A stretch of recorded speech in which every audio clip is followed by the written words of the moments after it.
ঈদের পরে হচ্ছে এটা আমাদের প্রথম ক্লাস। তো তোমাদের ভর্তি নেওয়ার পর থেকে আমরা আসলে তোমাদেরকে খুব বেশি ক্লাস নেই নাই, পড়া দেই নাই, প্যারা দেই নাই। কারণ হচ্ছে আমরা চেয়েছিলাম যে তোমরা একটু রিল্যাক্স হও। অনেক দিন তো পরিশ্রম করলা, অনেক পড়াশোনা করলা, সবাই টায়ার্ড হয়ে গিয়েছিলে। তো মেন্টালি যাতে তোমরা প্রিপেয়ার্ড হতে পারো, সেজন্য আমরা তোমাদেরকে সময় দিয়েছিলাম। যদিও তখন তোমাদেরকে বলি নাই, বাট ইনডিরেক্টলি আর কি চেয়েছিলাম যাতে তোমরা আস্তে আস্তে মেন্টালি প্রিপেয়ার্ড হও। তো সেজন্য আর কি খুব বেশি ক্লাস নেই আস্তে আস্তে নিছি, যাতে আস্তে আস্তে একটু এই ওয়ার্ম আপ করলাম আর কি। তো ঈদের পর থেকে এখন থেকে ইনশাল্লাহ আমরা ক্লাস, পরীক্ষা সবকিছু নিয়মিত চলবে আমাদের। তো আমিও আশা করি তোমরা ওয়ার্ম আপ করার পর, ঈদ গেল, সবকিছুর পরে তোমরা এখন আশা করি মেন্টালি সবাই প্রিপেয়ার্ড। একটা যে নতুন লং জার্নি শুরু করেছো, সেজন্য তোমরা মানসিকভাবে, শারীরিকভাবে সবকিছুর দিক থেকেই তোমরা আশা করি প্রস্তুত। তো এটা আমাদের ধারণা আর কি। তো এর ব্যতিক্রম হতে পারে, তবে কারো যদি কোনো সমস্যা থাকে, সেটা আমরা তো আছি সর্বক্ষণ, তোমরা আমাদেরকে অবশ্যই জানাবে। কিন্তু আমরা আশা করি তোমরা সবাই প্রস্তুত।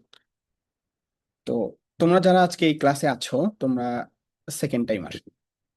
এখন এই সেকেন্ড টাইমার শব্দটা অনেকের কাছে হয়তো একবার ব্যর্থ হওয়ার নাম, কিন্তু আমি মনে করি এটা অন্যভাবে দেখা উচিত, এবং আমি চাই তোমরা এটাকে অন্যভাবে দেখো।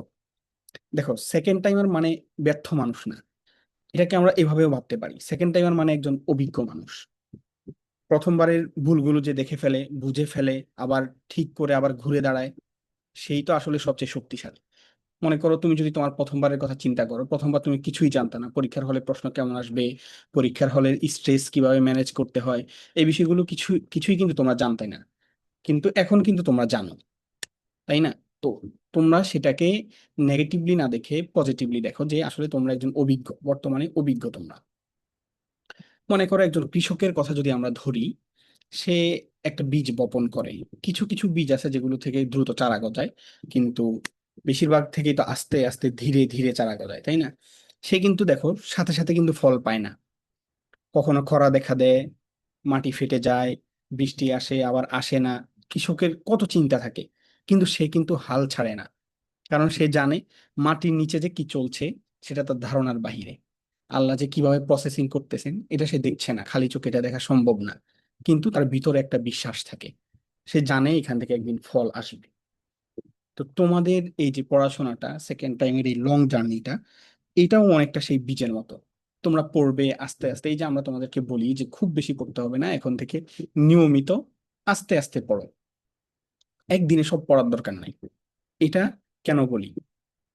এটা বলি হচ্ছে, যখন তুমি এরকম আস্তে আস্তে পড়বে, তখন তোমার পড়াশোনাটাও সেই বীজের মতো আস্তে আস্তে তোমার ভিতরে প্রভাব ফেলবে। আজকে যেটা পড়তেছো সেটা হয়তো ভুলে গেছো, কিন্তু এটার প্রভাব তুমি এখন সাথে সাথে অনুভব করতে পারবে না। কিন্তু প্রতিদিনের পরিশ্রম জমতে জমতে একদিন এটা তোমাকে ফল দিবে। তুমি বিভিন্ন জায়গায় এটা ফিল করতে পারবে যে ওই দিনের পড়াটা আসলেই তোমার কাজে লেগেছে। আজকের 1 ঘন্টা তোমার আগামী দিনের আত্মবিশ্বাস। আজকে যে 1 পৃষ্ঠা পড়বে, সেটা তোমার আগামী দিনের একটা সাফল্য। আর আজকের যে সময়ানুবর্তিতা, নিয়মতান্ত্রিকতা, এটা তোমার আগামী দিনের পরিচয়। এটা যে শুধু পড়ার জন্যই কাজে লাগবে এমন না।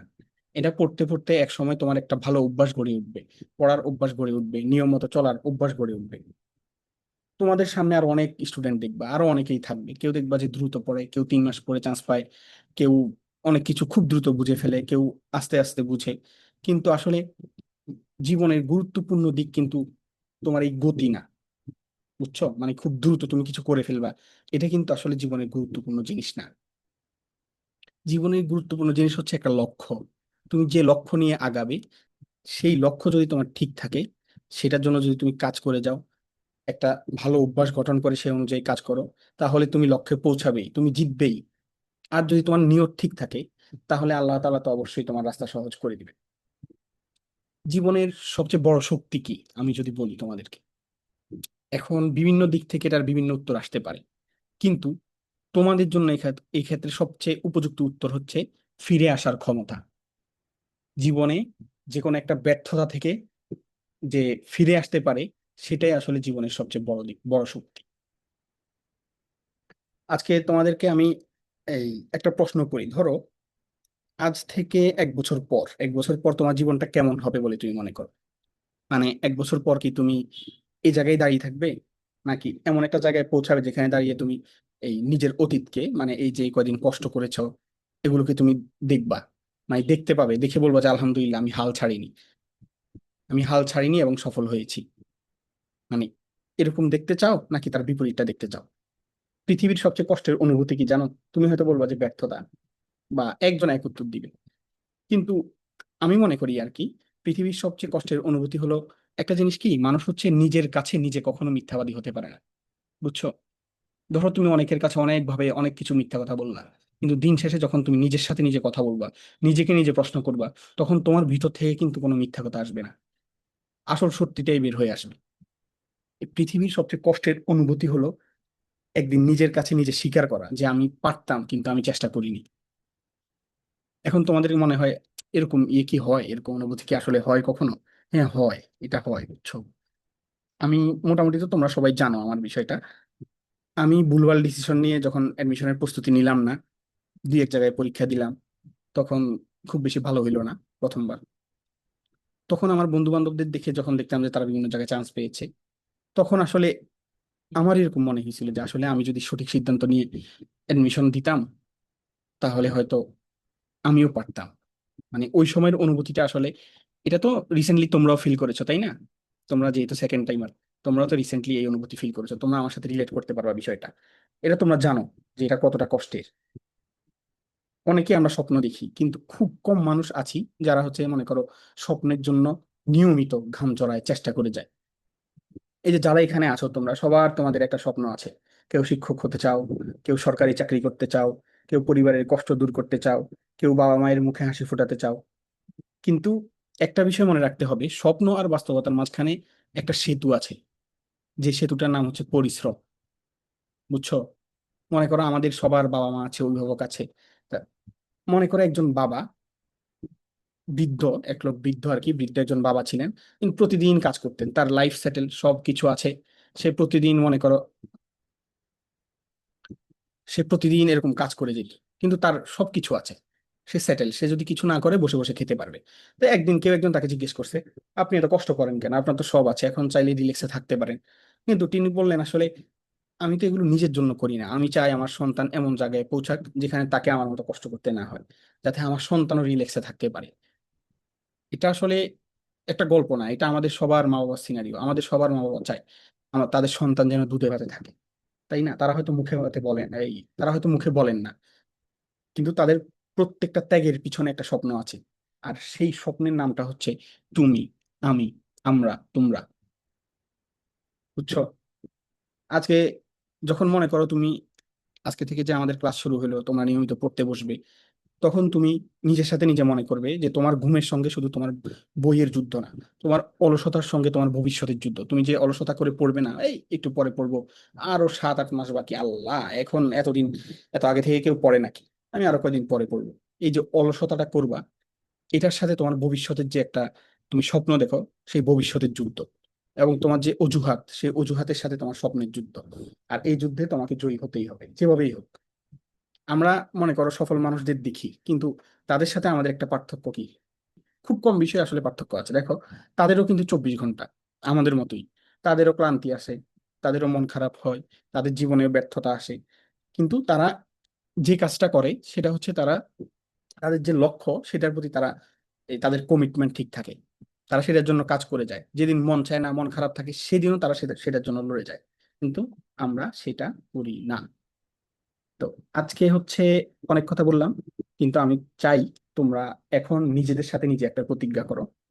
তোমরা প্রতিজ্ঞা করো যে আমি আজকে থেকে নিয়মিত থাকবো, নিয়মিত ক্লাস করব, ক্লাসের নোট নিব, পড়াশোনা রিভিশন দিব, আমি কখনোই হাল ছাড়বো না, এবং প্রতিদিন আজকের চেয়ে আগামীকাল আর একটু ভালো হবো। দেখো, সাফল্য আসলে কিন্তু কোনো ম্যাজিক না, এটা ছোট ছোট ভালো অভ্যাসের যোগফল। তুমি এই একটু একটু করে পড়বে, এটা একটা সময় অনেক বড় ফল দিবে। এটা আসলে কোনো ম্যাজিক না, মানে হঠাৎ করে হয়ে গেল কেউ সফলতা অর্জন করে ফেললো এরকম না। প্রতিদিন একটু পড়া, একটু রিভিশন, প্রতিদিন একটু মনোযোগ, একটু ধৈর্য, এই ছোট জিনিসগুলোই একদিন তোমাকে বড় ফল এনে দিবে। আজ থেকে তোমরা নিজেকে নতুন করে বানাতে শুরু করো। আগের যেগুলো ভুল হয়েছিল সেগুলোকে অভিশাপ মনে করো না, ওইটাকে শিক্ষা মনে করো। আগের ব্যর্থতাকে তোমরা দেয়াল মনে করো না, মনে করো যে এটা একটা সিঁড়ি, এটা তোমাকে আরো উপরে উঠার সিঁড়ি তৈরি করে দিয়েছে। কারণ যে মানুষ মনে করো নিজের ভুল থেকে শিখে, সে একদিন শুধু ভালো ছাত্র হয় না, সে একদিন শক্তিশালী মানুষ হয়। আর বড় যে পরিবর্তন আমরা চাই, এটা আসলে হঠাৎ করে আসে না। প্রথমে তোমাকে একটা সিদ্ধান্ত নিতে হবে। তোমরা অলরেডি সিদ্ধান্ত নিয়ে নিয়েছো, সিদ্ধান্ত নিয়ে আমাদের কোর্সে যুক্ত হয়েছো, আমাদের সাথে পথ চলা শুরু করেছো। তারপর একটা অভ্যাস আসে। এই অভ্যাসটা তোমরা এখন গঠন করবে আস্তে আস্তে, ক্লাস করে, পড়াশোনা করে, পরীক্ষা দিয়ে। তারপর আসে একটা পরিচয়, আর তারপর আসে একটা অর্জন। তো আমি চাই তোমরা সবাই সেই সিদ্ধান্তটা তো নিয়েছো, এখন বাকি যে স্টেপ গুলো আছে, অভ্যাস, তারপর আরো যা যা করতে হয়, সেগুলো তোমরা নাও। নিজের ভিতরের যে অলসতাটা আছে সেটাকে হারানোর একটা সিদ্ধান্ত নাও। নিজের ভিতরে যে ভয় আছে সেটাকে হারানোর সিদ্ধান্ত নাও। তারপর হচ্ছে কিছু হইলে পরে করব, আজকে করব না, এই যে মনোভাব, এটাকে হারানোর সিদ্ধান্ত নাও। কারণ এই যে এটা তো সবাই জানো তোমরা, যে আসলে সময় কারোর জন্য অপেক্ষা করে না, কিন্তু কেউ যদি সময়কে সম্মান করে, সময় তার জীবন বদলে দেয়। বুঝছো? তোমাদের এই বিশাল জার্নিতে হয়তো তোমাদের সামনে অনেক বাধা আসবে। এই পরিচিত অনেকের মধ্যেই, মা বাবার মধ্যে তো অনেকের মা বাবা এরকম বলে যে আরে আরেক পরে কি হবে, আর পারবা না, এই সেই। কিন্তু যে নিজের স্বপ্নকে ছাড়ে না, মনে রাখবা, আল্লাহ তাআলাও তাকে একা ছেড়ে দেন না কোনোদিন। তো আজকের এই মুহূর্ত থেকে অনেক কিছু বলে ফেললাম তোমাদেরকে। তোমরা যদি একটা সিদ্ধান্ত নাও, হয়তো আজকের ক্লাস থেকেই তোমাদের কারো জীবনের মোড় ঘুরে যেতে পারে, যদি তোমরা প্রতিজ্ঞাবদ্ধ হও। তোমাদের থেকে কেউ একজন ভবিষ্যৎ শিক্ষক হবে, কেউ একজন সরকারি কর্মকর্তা হবে, কেউ একজন নেতা হবে, কেউ একজন এমন মানুষ হবে যার জন্য তার পরিবার গর্ব করবে। তো আমি চাই যে এতক্ষণ যতগুলো কথা বলছি, তোমরা সেগুলো নিজের মনের মধ্যে গেঁথে নাও এবং নিজের সাথে নিজে প্রতিজ্ঞাবদ্ধ হও। আবারও বলছি, একটা জিনিস সবসময় মনে রাখবা, সেটা হচ্ছে মানুষ নিজের সাথে নিজে কখনো মিথ্যা বলতে পারে না। নিজের কাছে নিজে সবসময় সত্যবাদী। সো তোমার কাছে তুমি সত্যবাদী, তুমি জানো তোমাকে কতটুকু কি করতে হবে, তুমি কেমন, তোমার কতটুকু কি গ্যাপ আছে, সবকিছুই তুমি আমাদের চেয়ে অনেক বেশি ভালো জানো। সেজন্য কাজ করে যাও, সেজন্য চেষ্টা করো। ইনশাআল্লাহ আল্লাহ সহায় হবেন। আচ্ছা, খালিদ সাইফুল্লাহ বলছো ভাইয়া আমার কল কেটে কেন কেটে যাচ্ছে ভাইয়া? তোমার নেটওয়ার্ক প্রবলেম মেবি, এটা একটু চেক করো। আচ্ছা, তো অনেক কথা বললাম। আশা করি তোমরা যদি এগুলো মেনে চলো, নিজেদের ভিতরে নিতে পারো, এই কথাগুলোকে ধারণ করতে পারো, ইনশাল্লাহ তোমাদের ভিতরে একটা চেঞ্জ আসবে।